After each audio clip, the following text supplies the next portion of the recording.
Peningkatan eskalasi militer antara Israel dan Iran yang turut menyeret keterlibatan strategis Amerika Serikat bukan sekadar konflik regional biasa.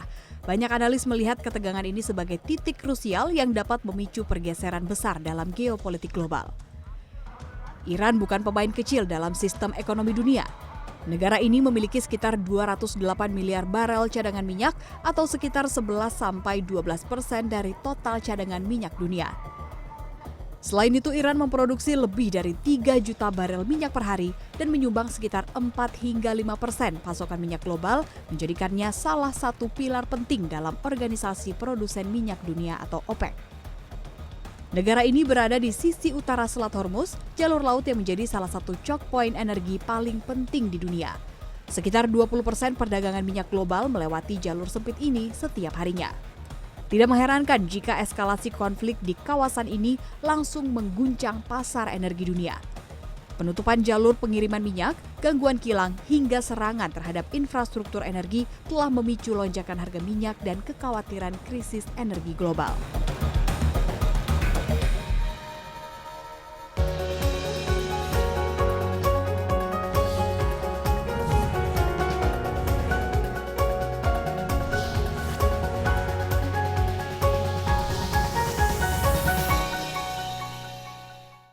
Lebih dari 2 minggu sejak Amerika Serikat dan Israel menyerang Iran, membunuh pemimpinnya, dan sampai sekarang masih belum jelas arah kemana perang itu akan dibawa. Yang jelas Iran tidak menyerah begitu saja, menyerang balik, dan yang jelas sudah ribuan dari warga sipil, terutama dari Iran ya, yang menjadi korban. Nah, pertanyaannya ini kan jelas-jelas perang yang asimetris ya, tapi kapan kira-kira dan bagaimana perang ini akan berakhir? Dan kemudian kira-kira dampak ya terhadap perang ini, terhadap wilayah dan juga secara global. Apakah ini akan bereskalasi menjadi sesuatu yang jauh lebih besar lagi? Dan tentu saja dampaknya terhadap perdagangan, perekonomian, dan juga semua ya kehidupan aktivitas dunia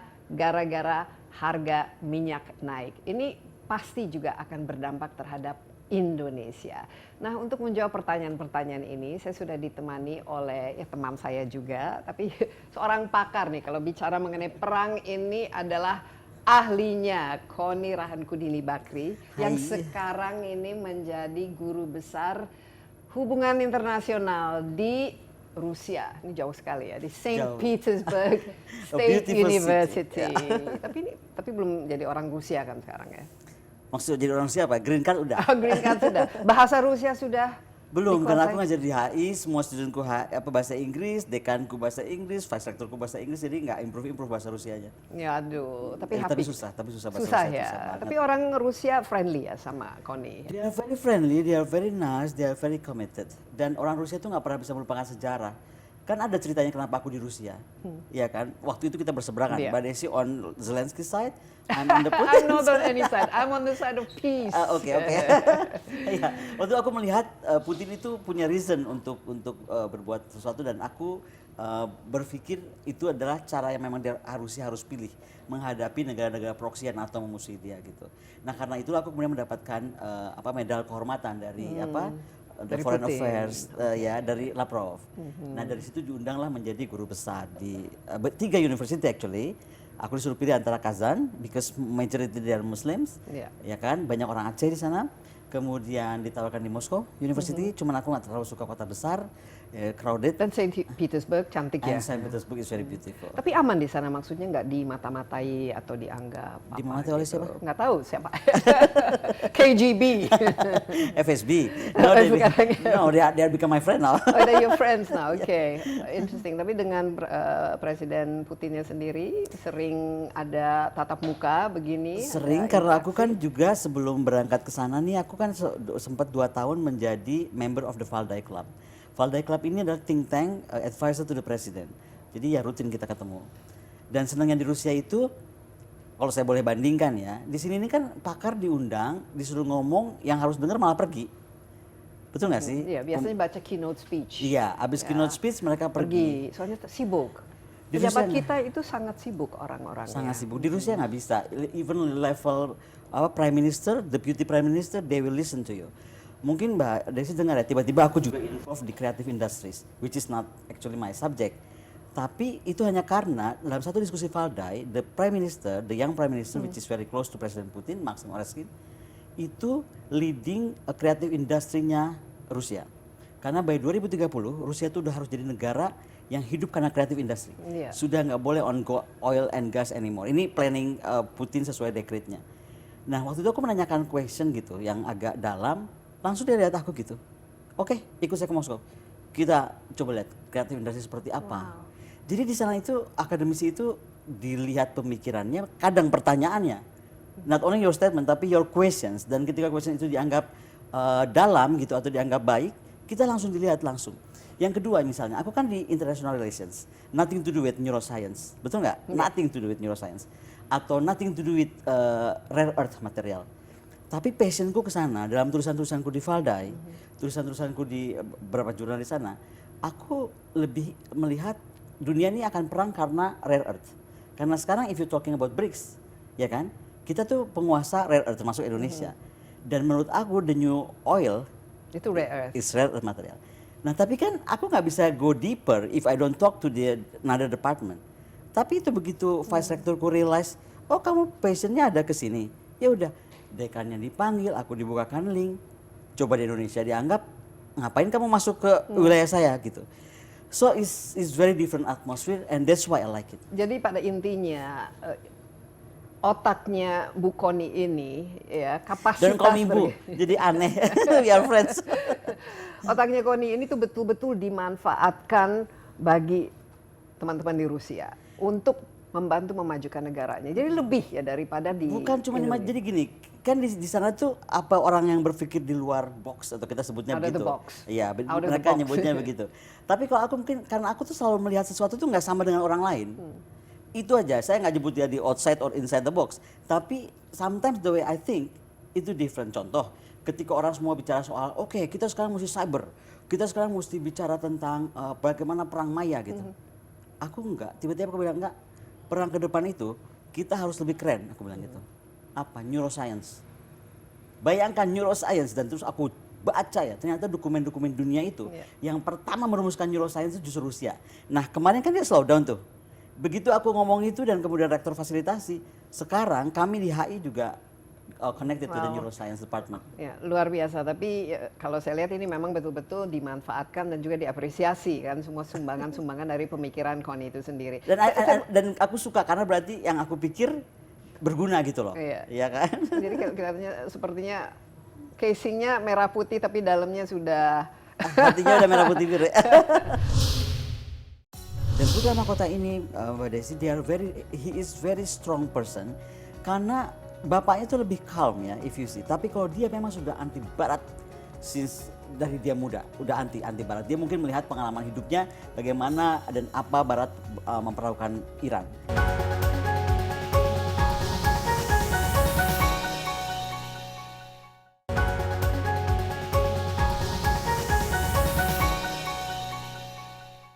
Oke, kita sekarang bicara mengenai serangan Amerika Serikat dan Israel. Sudah banyak sekali kita mendengarkan orang opininya dan lain sebagainya. Nah, saya tertarik dari kacamata seorang Koni yang memang sekarang ini berkecimpung di Rusia. Dan kalau saya lihat ya, Rusia ini dengan harga energi, harga minyak yang meningkat, itu justru diuntungkan. Sangat. Kan ya dengan situasi ini tanpa ngapa-ngapain. Iya, diem aja. Pertama gitu. diuntungkan, kedua tiba-tiba headlinesnya tidak lagi wah Ukraine gitu kan. Ketiga dia bisa mempengaruhi ya wilayah itu tanpa terlalu banyak ngomong gitu istilah. Nah saya tuh ingin lihat ya, ini kan perang sebenarnya asimetris ya, dilangsungkan oleh Amerika Serikat, Israel tanpa babi bu, tanpa izin siapa-siapa, tanpa izin Kongres dan lain sebagainya, dan sekarang dibalas oleh Iran itu sendiri ya. Kapan ini akan kira-kira bagaimana end game-nya? Akan seperti apa? Akan berapa lama dan dengan objektifnya Amerika Serikat kan objektifnya sudah jelas, memusnahkan kapabilitas Iran untuk membuat senjata nuklir, Which sudah memusnahkan dibantah oleh rudalnya, sudah IAEA. dibantah. Tapi pokoknya itu salah satu objektifnya dan akhirnya ya istilahnya mau menggulingkan pemerintahnya. Sementara Israel itu sendiri kan ingin, ini existential question buat Israel, ingin merasa aman karena Iran itu dianggap ancaman bebuyutannya terhadap eksistensinya.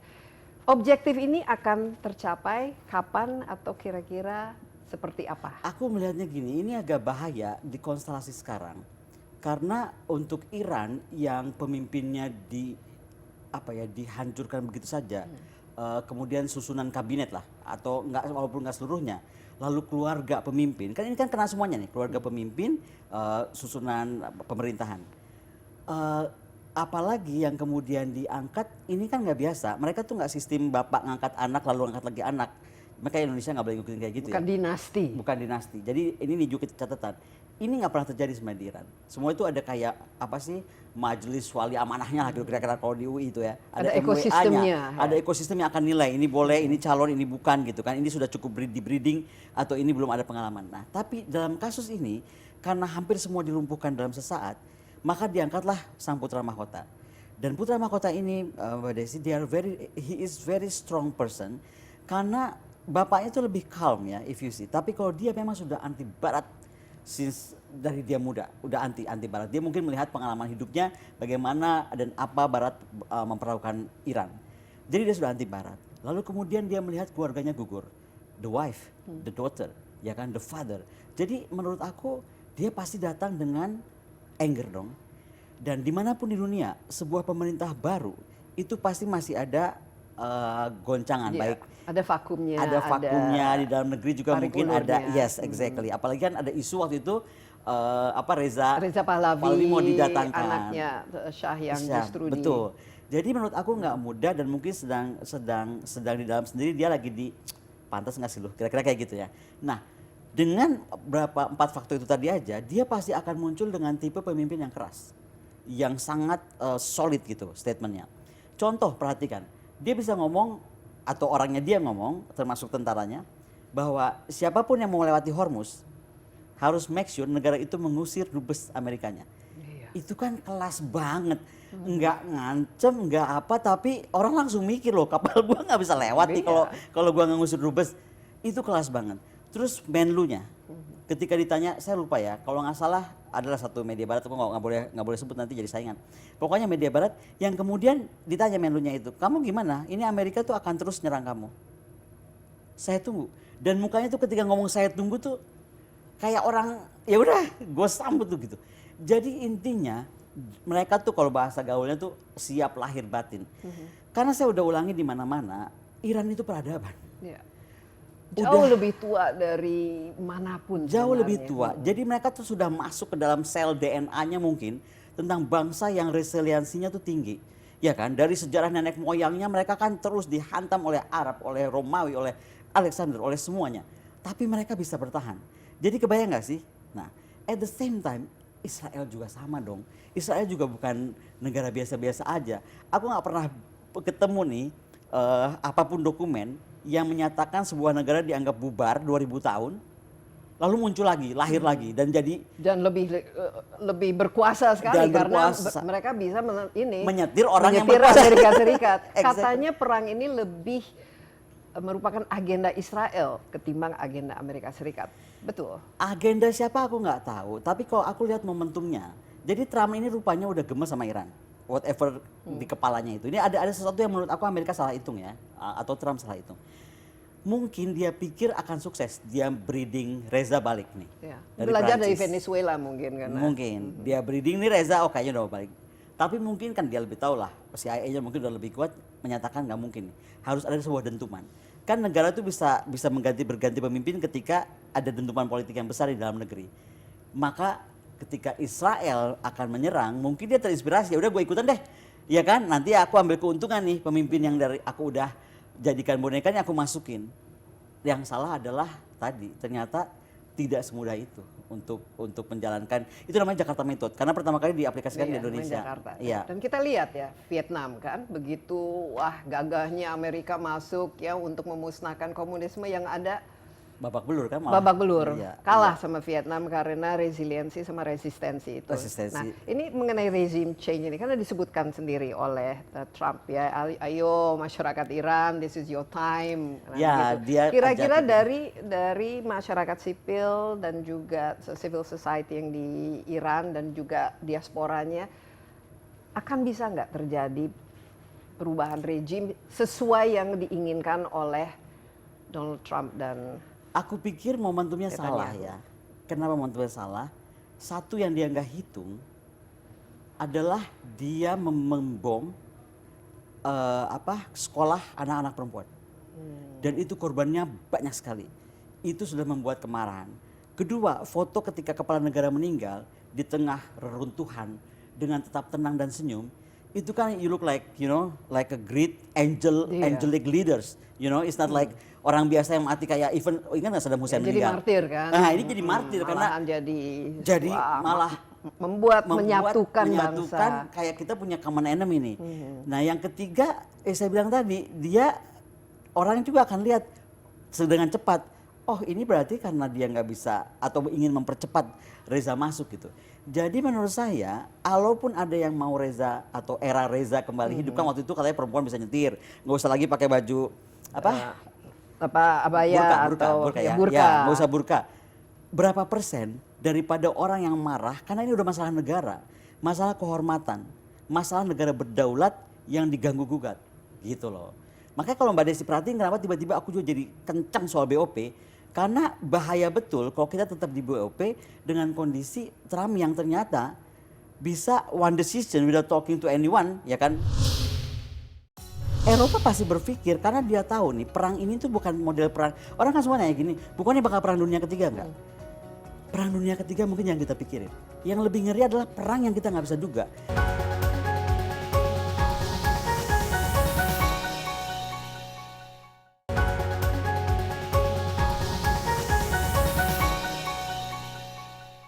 Oke, coba mungkin diulang lagi. Bahayanya bagi Indonesia itu apa kalau kita bagian dari BOP dan Trump ini ya kita lihat PI-nya kurang ya, peace-nya nggak ada. Justru setelah BOP langsung BOW ya, Board of War. Board of War. Tanpa minta izin, tanpa babi bu terhadap kongresnya, terhadap sekutunya. Not even Congress. Gini loh, kalau kita duduk dalam satu board, aku sama Mbak Desi, aku harus ngobrol dong apa aja yang aku pikirkan atau apa yang aku mau bikin. Lah, ini I think around 42 days ya, kalau aku nggak salah hitung. 42 hari dari board of peace, tiba-tiba dia memutuskan untuk menyerang negara berdaulat gitu kan. Aneh ya, kenapa menurut Koni? Ya tadi dia mau ngedongkan momentum tadi, dia udah gak sabar dia pengen ganti pimpinan Iran kan, meleset dia lihat momentum dia masuk. Nah tapi yang nggak benar adalah pertama Indonesia itu masuk ke BOP itu gini ya, even though saya tinggal di Rusia Mbak Desi, saya kan sempat ada diskusi di salah satu media TV. Orangnya tuh bilang dari staf presiden, oh enggak Bu, udah di prepare 1 year untuk kita masuk ke BOP. Oke, kalau 1 tahun lalu saya nggak pernah dengar dari DPR, saya dekat juga dong sama orang-orang DPR, especially Komisi 1. Saya nggak pernah dengar dari Menlu, at least signing gitu. Oke, kita planning tahun depan atau ya kan, atau 10 bulan lagi kita akan masuk. Nggak ada. Tiba-tiba masuk, ya kan, dan diberitahu kita sudah masuk. Nah, terus sekarang terjadi, of course dong ada gelombang, termasuk Pak Yusuf Kalla, termasuk aku, ya kan, dan beberapa orang. Kita nggak sepakat karena gini loh, dasar dari Indonesia itu atau jiwa Indonesia sebagai juga kita bangsa yang beradaban yang besar ya Mbak Desi. Nggak tahu, Mbak Desi lihatnya mungkin cuma Sriwijaya, Majapahit, tapi ada kayak Ternate, Tidore, itu kerajaan besar 800 tahun.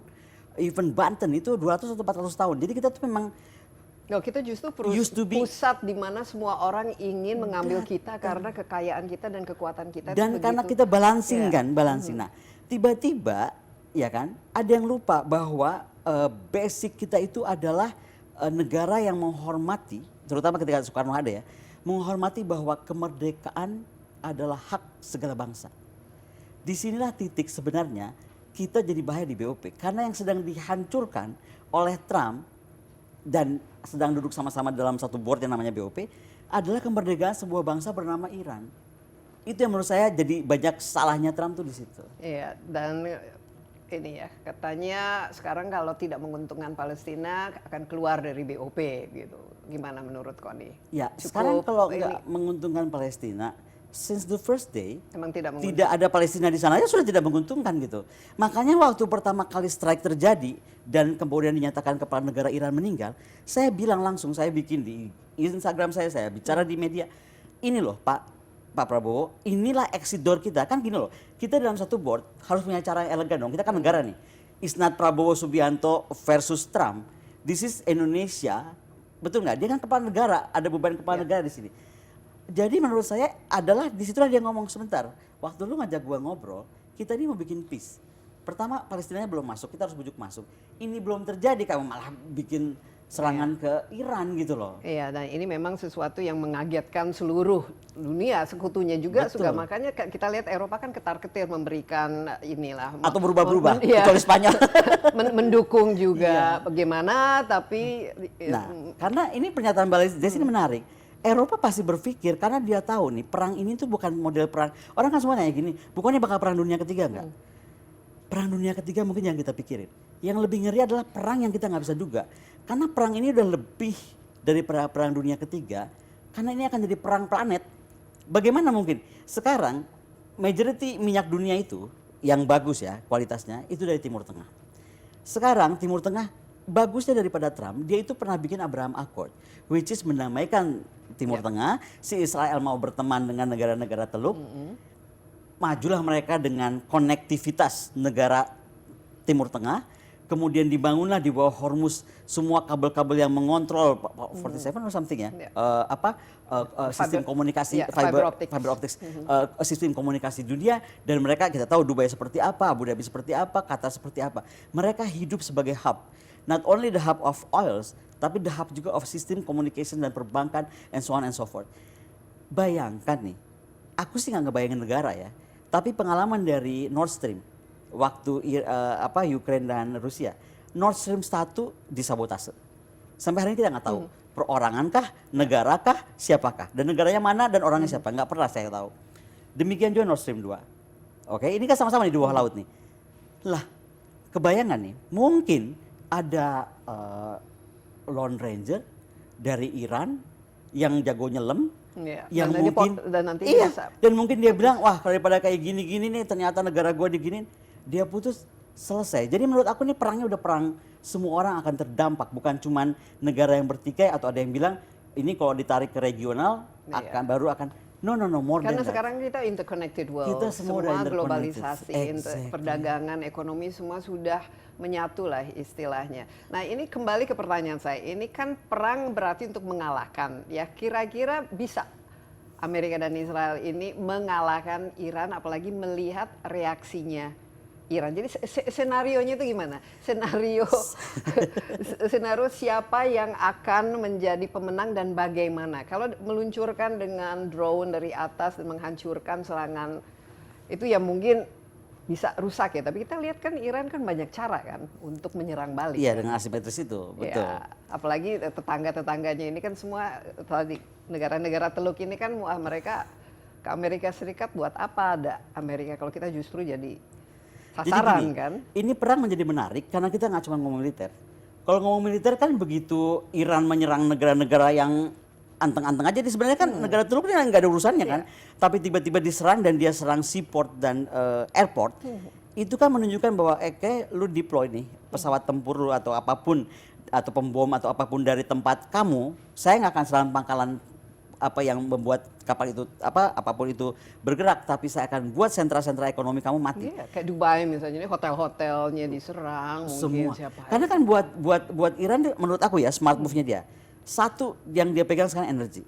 Karena dia tahu the more they hold the war, nggak usah lah perangnya itu frontal, tapi makin ini berefek ke Hormuz, ya kan, indirectly ya, dengan macetnya kapal tanker-tanker atau tadi dengan statement siapapun negara boleh melewati selat kalau dubesnya mengusir dubes Amerika Serikat. Dan artinya kan sekarang ada satu ini bargaining leverage. Satu leverage bargaining diplomatik, high diplomatik, sama juga militer. Nah, dengan itu kan artinya apa yang aku bilang? Dia buying times. Contoh, sekarang ya, mungkin ya nggak statementnya nggak sekasar itu, cuman sekarang dunia udah berteriak loh. Baru 2 minggu kan. Soalnya harga minyak sekarang udah di atas $90 per barrel. Dan katanya akan segera ke 200. tanpa bisa dibayangkan negara yang aman, tentram, even Indonesia kalaupun juga kita nggak ada apa-apa, kita akan terdampak, apalagi kita ada apa-apa. Sekarang bisa nggak Amerika Serikat sama Israel yang sangat confident dari awal ini tidak akan berlangsung lama bisa menang, keluar sebagai pemenang dalam serangan ini yang mereka sendiri yang memulai? Amerika Israel menang? No. Dari awal aku udah bilang, ini adalah momentum Amerika bunuh diri kali ini. Bunuh diri lah, salah hitung. Karena gini, kalau aku jadi pemimpin Iran, dengan aku perhatikan model dia seperti apa, dia hold aja. Tahan aja perangnya, nggak usah perang yang sampai habis-habisan tadi dengan asimetrik ya udah drone segala macam. Tapi dia bikin Hormuz itu nggak tenang aja lah, kita ngomongnya nggak tenang atau nggak stabil. Nadinya dipotong mungkin, nadi perdagangan dunia. Itu kan seluruh dunia terdampak, makanya Eropa bergolak. Makanya. Jadi sekarang way out-nya itu seperti apa? Kita kan ada PBB, UN yang sama sekali tidak seolah-olah tidak ada ya dalam skenario ini kan. Apa kira-kira? Ada NATO ya. Ada China, ada Rusia di mana jadi sekarang gini, berada. sekarang ini yang jadi menarik adalah menurut aku kan akhirnya Rusia bersuara bahwa bilang ini tidak berarti merusak, pertama memecah Islam. Kalau bahasanya Presiden Putin kan seolah memecah Islam di bulan Ramadan. Iya kan? Sepertinya negara Teluk versus Iran, Jadi ada aspek agamanya agama, dalam. Ya. Belum ada aspek geopolitiknya, kalau itu jadi menyebar ke kawasan. Tetapi yang paling mengerikan adalah tadi aku bilang, ini adalah masalah harga diri bangsa. Jadi menurut aku, Iran ini akan berusaha sedapat mungkin dengan cara apapun dia bertahan. Yang dia tunggu adalah Trump kan jago hitung, dia pengusaha. Dia akan bisa hitung setiap hari ditunda, setiap minggu ditunda, kerugian untuk janganlah dunia lah, kerugian untuk Amerika kan makin besar juga. Dan itu yang menurut aku deterrence ini yang akan dimainkan oleh Iran. Baik. Dan kita nggak bisa bilang kapan, karena itu kan semakin lama sebenarnya yang pasti semakin lama semakin kalah suffer. Amerika Serikat dan lain-lain. Dan dunia juga akan kalah. Makanya kita perlu ya tadi, tapi lama itu berapa? 3 sampai 6 bulan? Atau bertahun-tahun seperti perang Vietnam? Saya nggak tahu kok sampai ke sana, tapi beberapa ahli geopolitik dunia bilang nih, karena naiknya kayak begini, diserangnya pada saat begini, kemudian yang dihabiskan satu keluarga dan lain sebagainya, bisa 6 bulan. 6 bulan itu artinya, saya kan makanya baru ketemu dengan para mantan gubernur Bank Indonesia, dengan mantan menteri keuangan, yang kita tuh jadi APBN kita nanti seperti ya apa? Kita kayak bikin war game loh. Iya dong, kalau udah kayak gini kan kita bikin war game. Dari geopolitiknya begini pandangannya, dari bankers begini, dari fiskal begitu, dari ekonomi begini, dari trade seperti apa. Ini bahaya bener, apalagi Indonesia sedang dalam satu pemerintahan yang senang spending ya. Jadi kita nggak akan dipilih jadi mediator. Kita akan dipilih jadi mediator tapi nggak murni. Artinya apa? Kita cuma being used. Makanya pertanyaannya dimanfaatkan. Makanya pertanyaannya mau kirim tentara kah? Mau kirim apakah? Mau jadi mediator? Pertanyaan aku sederhana. What did we get? What did we get? What's in it for us? Yes.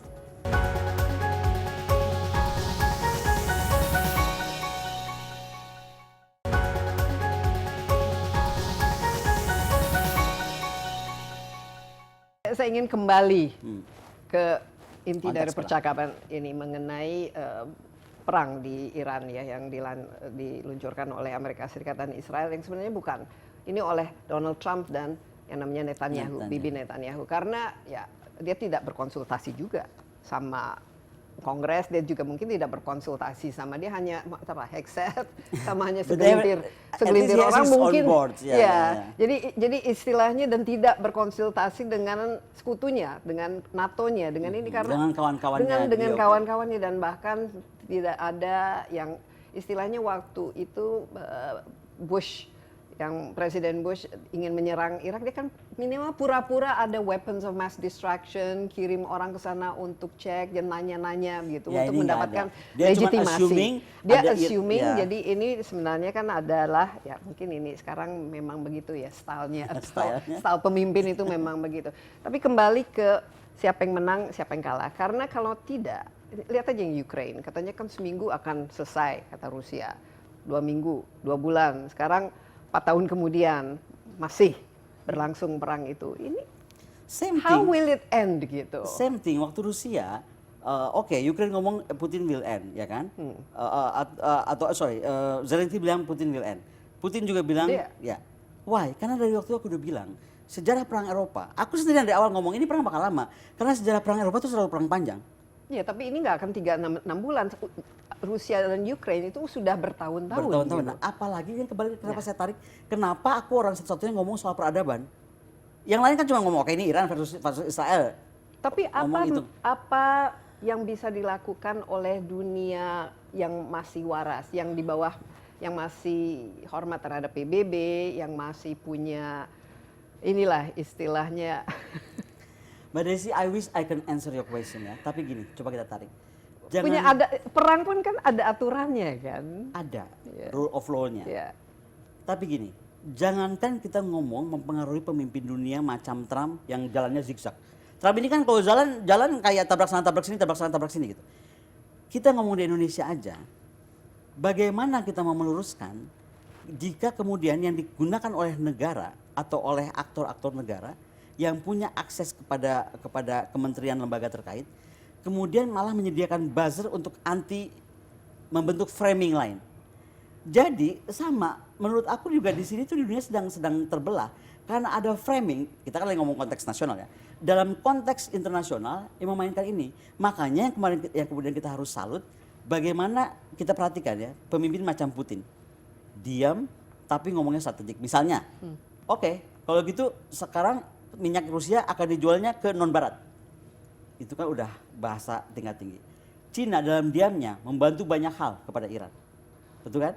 Nah, saya tinggal lihat berapa besar dunia ini akan merasa terganggu oleh akibat dari perang ini yang panjang, sehingga mereka akan makin bersatu untuk mempres Trump supaya stop kegilaan ini atau menstop Netanyahu untuk stop kegilaan ini. Oke, sekarang ini kan sebelum ada perang ini kan juga sudah kelihatan ya konstelasi antara US ya US itu pokoknya boleh kecuali China ini. Jadi seolah-olah ini kan ada polarisasi antara dua ini dan kemudian di situ ada Rusia sebagai temannya China.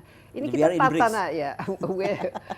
We're supposed to be in the middle, non-aligned movement, bebas aktif, everybody's friends, zero enemies ya. Tapi Mbak Koni melihat ada semacam istilahnya nanti kalau udah semua ini settling seperti apa konstelasi geopolitik di mana China kan di sini kan China diam-diam, mereka nggak ada yang terlalu vokal yang ada untuk mengkritik, tapi apa yang mereka lakukan saat ini dan Rusia juga apa yang mereka lakukan dan apa kira-kira dalam otak mereka untuk melihat dunia ke depan ini?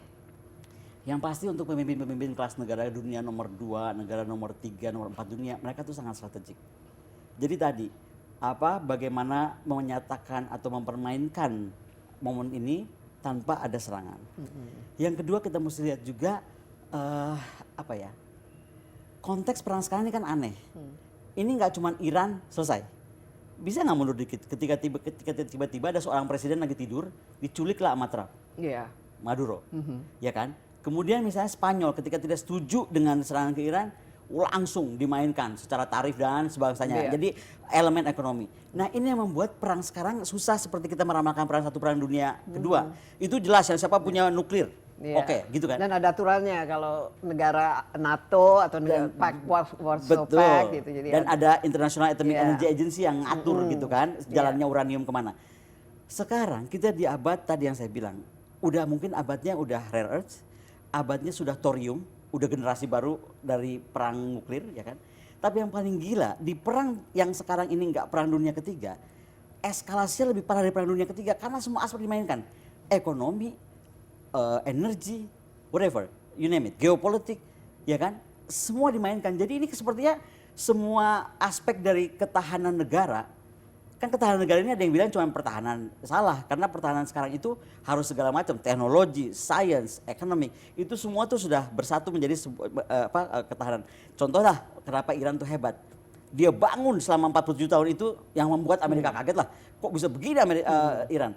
Nah kita di dalam konteks perang itu, jadi kalau ditanya makanya susah karena beda sama perang dunia 1, perang dunia 2 yang tadinya ansih military power. Ya dan berdasarkan aliansi kan? Aliansi, ya gitu. Yang dan aliasi dan sekutunya itu kan biasanya itu juga kan. Nah, Iya. coba mungkin kita pertama kita lihat reaksi dari negara-negara Timur Tengah, negara Teluk ya, yang Arab Saudi, Bahrain, Kuwait, Uni Arab Emirates, pokoknya yang mungkin selama ini ingin hidup yaitu Damai. peaceful, Ya. damai, nggak diganggu, turisnya waktu sangat sampai mereka justru besar, 200, sekarang ya, ingin betul-betul. wah, 200 juta orang hidup kalau nggak dari turis, dari pendidikan, dari macam-macam gitu. Iya. Tiba-tiba mereka diserang. Ini Apa kira-kira yang mereka seharusnya katakan kepada Trump? sebenarnya dengan mereka mengatakan udah, dengan mereka tiba-tiba yang tadinya mengizinkan semua peralatan tempur Amerika berangkat dari pangkalan mereka di sana, tiba-tiba kan mereka bilang enggak. Itu indikasi bahwa aduh, jangan bawa gue lagi dong, kenapa gue jadi babak belur gara-gara hanya deploying Americans Air Mereka Force. diserang karena mereka justru jadi pangkalan Iya, Amerika karena Serikat. pangkalan tadi. Ya. Nah, tapi yang kedua juga kita mesti lihat, ini kan pasti menarik ketika tiba-tiba mereka menyatakan, ikutin nggak? Oh, yang nyerang kami bukan Iran kok. Yang menyerang kami bukan Iran kok. Jadi kayaknya eskalasinya itu mau diturunkan, seolah udah jangan Iran deh. Iran ini ternyata kalau kita bawa-bawa terus dia makin gila nih, makin nekat kan, karena kan tadi pride negara. Jadi saya perhatikan sekarang beberapa negara yang terserang oleh whatever, masa tiba-tiba Ya Lebanon taruh ya mungkin misalnya ada. sekarang tiba-tiba bisa ngomong enggak itu bukan Iran, itu bukan Iran, kan menarik. Jadi kayaknya ada usaha untuk menurunkan eskalasi perang dengan statement seperti itu. Tapi sekali lagi sekarang itu dalam tahapan diplomasi tingkat tinggi yang sangat fragile ya. Nah, siapa yang melakukan diplomasi sekarang? Ada nggak yang behind the scenes, di belakang itu mereka berunding, Aku rasa sih di belakang layar, mencari solusi? aku rasa sih di belakang layar terjadilah telepon pasti di antara China dengan Rusia, Rusia dengan Iran, China dengan Iran, atau ya Trump to Netanyahu, atau kepada negara-negara Gulf ini gitu. Pasti terjadi, dan tinggal di sinilah kita melihat sebenarnya, makanya dari awal udah ini kita tuh bukan perang kita. Yang aku mau coba bilang dari tadi itu Mbak Desi, ini perang negara-negara yang sangat tadi berperadaban tinggi, beberapa Tapi sangat dampaknya ya superpower. kita yang kena. Exactly, karena dampaknya ini kita. berkaitan dengan ya perdagangan dan juga harga energi yang Karena kita sangat dampaknya kita bergantung. yang kena, Mbok, ya balik lagi. Indonesia itu udah dibekali Soekarno tahun 55 melahirkan Bandung Spirit dan Konferensi Asia Afrika tentang bagaimana non-alignment movement. Balik aja ke titik itu sehingga Indonesia itu bisa jadi mediator.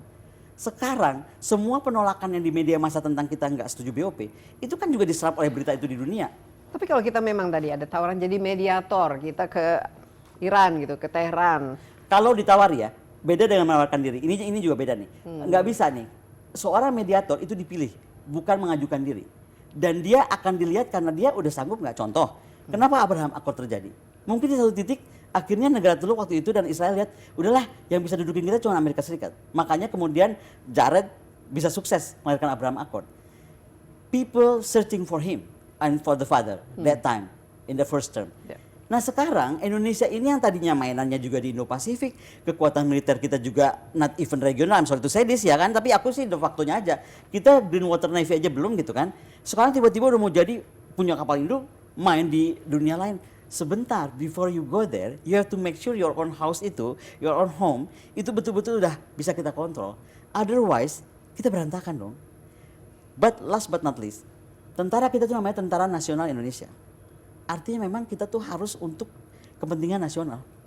Jadi kita nggak akan dipilih jadi mediator. Kita akan dipilih jadi mediator tapi nggak murni. Artinya apa? Kita cuma being used. Makanya Digunakan, pertanyaannya dimanfaatkan. Makanya pertanyaannya mau kirim tentara kah? Mau kirim apakah? Mau jadi mediator? Pertanyaan aku sederhana. What did we get? What did we get? What's in it for us? Ya, Yes.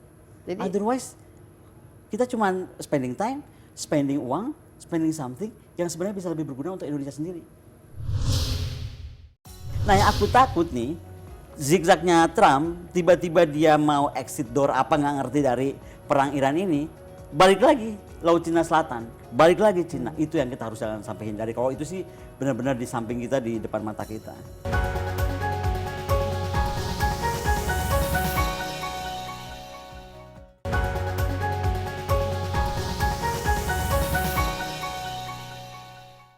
kembali ke taruhlah 6 bulan. Ini kita masih perang seperti ini karena kan yang namanya tadi perang kita nggak tahu akan seperti apa. Ini sekarang lagi menunggu apa ya dunia gitu. Karena kita lihat jadi Australia mungkin mereka juga sudah ya ini kan biasanya negara-negara yang sahabatnya Amerika Serikat. Iya, mereka ada di AUKUS, ada di Quad misalnya. Nah, ini semua apa tuh kumpulan-kumpulan aliansi ini dalam perang ini belum lagi Spanyol menolak mentah-mentah untuk mengutuk lah perang ini gitu. Mbak Desi, kalau aku boleh potong ya, menariknya perang ini cuma satu. Perang ini memecah Teluk, negara Teluk yang tadinya udah baik-baik aja, dan yang paling hebat memecah NATO, memecah EU. Makanya aku bilang agak susah aku merumuskan karena perangnya tuh macam-macam elemen yang terkait. Tapi ini perang yang betul-betul saya bilang bunuh diri tadi karena memecah segala macam. Yang sekarang punya aliansi cuma Amerika Serikat. Aliansi pun udah maju mundur. Aduh ikut nggak ya? Aduh jadi pusing kok kalau ikut gitu kan. Negara lain nggak punya aliansi, tapi jangan salah, BRICS itu walaupun dia kekuatan ekonomi, tapi di belakangnya kan ada kekuatan militer besar yang nggak dimunculkan. Ada Rusia, ada Cina, ada India dan lain-lain. Apa mau kita nih mati konyol hanya karena keegoisan atau jalan zigzagnya seorang Trump dan jalan zigzagnya Netanyahu mungkin? Pasti enggak lah. Masa dua pemimpin dunia bisa mengacaukan seluruh dunia? Ya buktinya mereka sekarang ini sedang melakukan itu. Tapi itu yang kita harap enggak. Kalau tadi Mbak Desi bilang apakah 6 bulan? Mbak Desi, I'm afraid kalau betulan 6 bulan ya, kita udah nggak duduk di sini Mbak. Indonesia udah kolaps. Saya harus ngomong begini, karena memang mengerikan setiap naiknya barrel oil, kita ini kan masih bisa jalan, mobil Mbak Desi jalan, mobil saya jalan karena kita ada subsidi pemerintah. Berapa lama subsidi pemerintah bisa terus jalan? Berapa lama subsidi jalan, ada MBG jalan, ada Koperasi Merah Putih jalan, aduh banyak banget PR kita nggak tahu, belum lagi utang luar negeri yang hampir 800. Belum lagi kalau memang minyaknya sudah tidak ada karena sudah sulit untuk lagi, kita dapati. Dapat pun dari mana? Apakah nggak jadi mahal? Aku aja nih Mbak, dengan mau pergi kemarin pakai Emirat, tiba-tiba dibatalkan, begitu aku cari tiket lain harganya udah nggak masuk akal. Harga ekonomi itu harga bisnis kelas. Coba, jadi itu hanya faktor 2 minggu perang.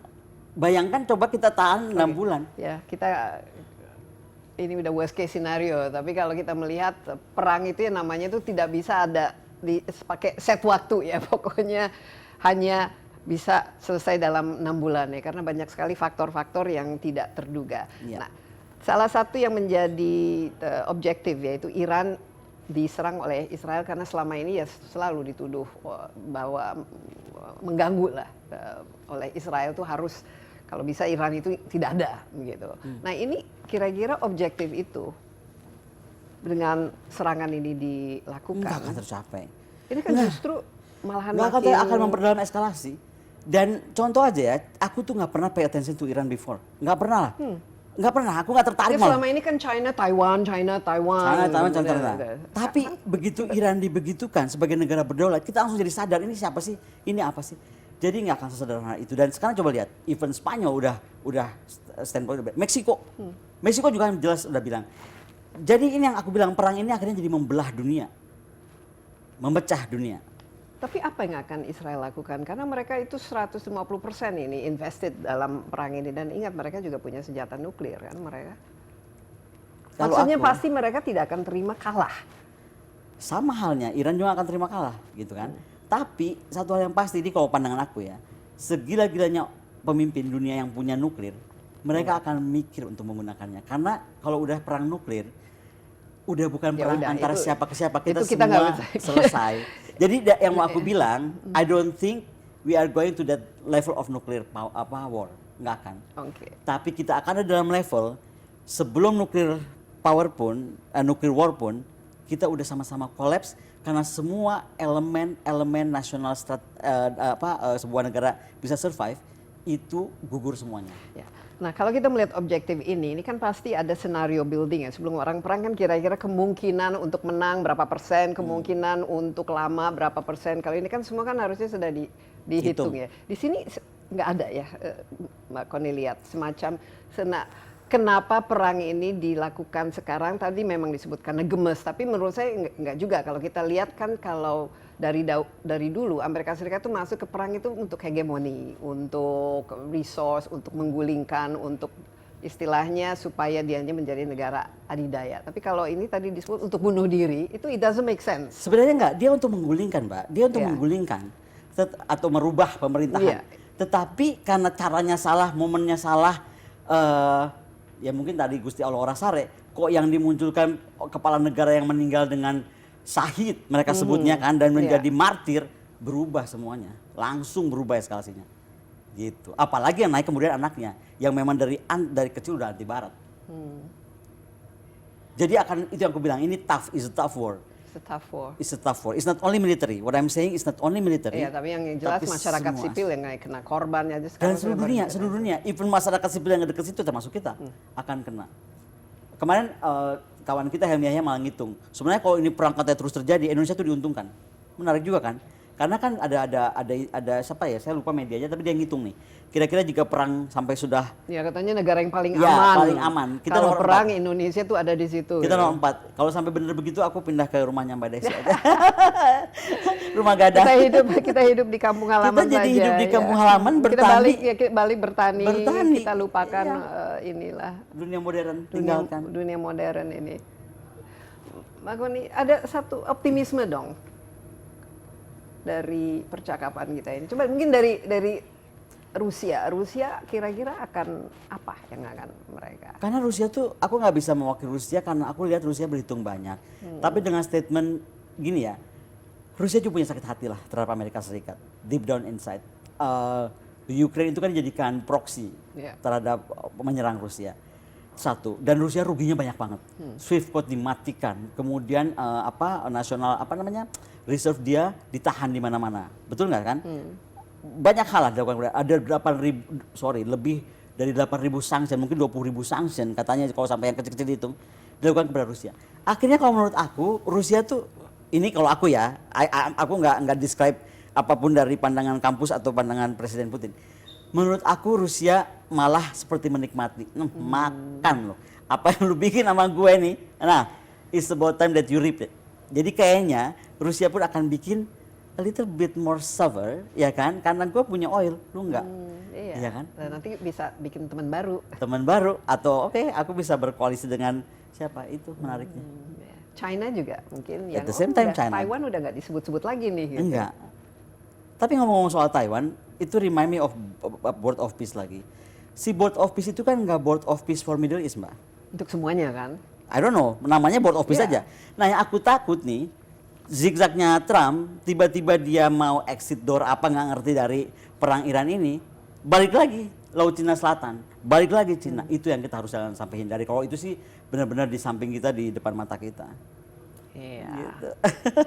Wow, jadi kita tidak ada optimisme ini yang kita Aku kita lebih harapkan baik- ini cepat Aku badai berharap pasti aku bisa berlalu. memberikan optimisme. Tapi kenapa aku membawa gloomy conversation ini? Sebenarnya intinya cuma satu, Mbak Desi, supaya kita betul-betul melihat kepentingan nasional kita dan sadar tentang apa yang bisa kita pertahankan, apa yang kita mesti kembangkan untuk terus bertahan.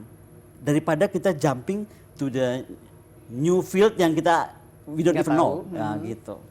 Justru aku cerita gloomy story ini dan supaya kita bukan kita ahlinya, jadi lebih baik kita perbaiki rumah sendiri sebelum sendiri kita aja. ngurusin rumah orang lain. Dan bukan buat menakut-nakuti, tapi menyadarkan bahwa ternyata persiapan kita tuh mesti besar.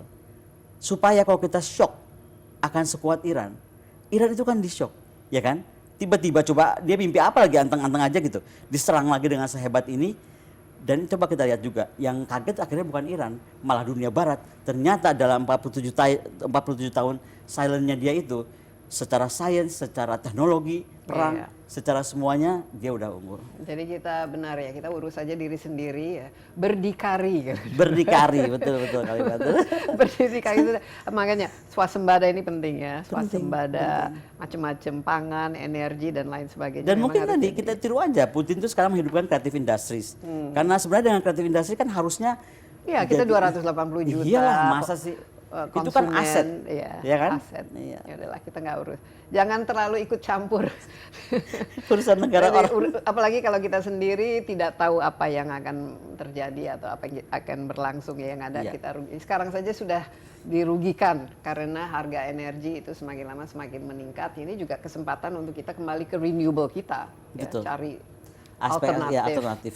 Jadi tidak tergantung kepada BBM juga fossil fuels. Mbak Koni, terima kasih banyak, Terima kasih selalu kembali. menarik insight-nya, dan juga kita harapkan nanti kalau kita ketemu lagi 3 bulan atau 6 bulan dari sekarang sudah Lebih damai ya, lebih tenang. lebih damai. Kalau kita nggak ketemu, wah. Tapi kalau sampai ada apa-apa, I fly to your place. Iya. Kita cari tempat yang aman. Katanya Indonesia tadi nomor 4 dunia yang paling aman. Jadi siap-siap saja kita terima tamu nanti kalau jadi nggak ada salahnya kita membangun tourism industry. Tourism kita. industry. Baik, iya demikian Insight with Desi Anwar kali ini. Terima kasih atas perhatian Anda, dan jangan lupa acara ini Anda juga dapat saksikan di cnnindonesia.com dan juga di YouTube CNN Indonesia Insight with Desi Anwar. Sampai jumpa. Stay safe. Bye bye.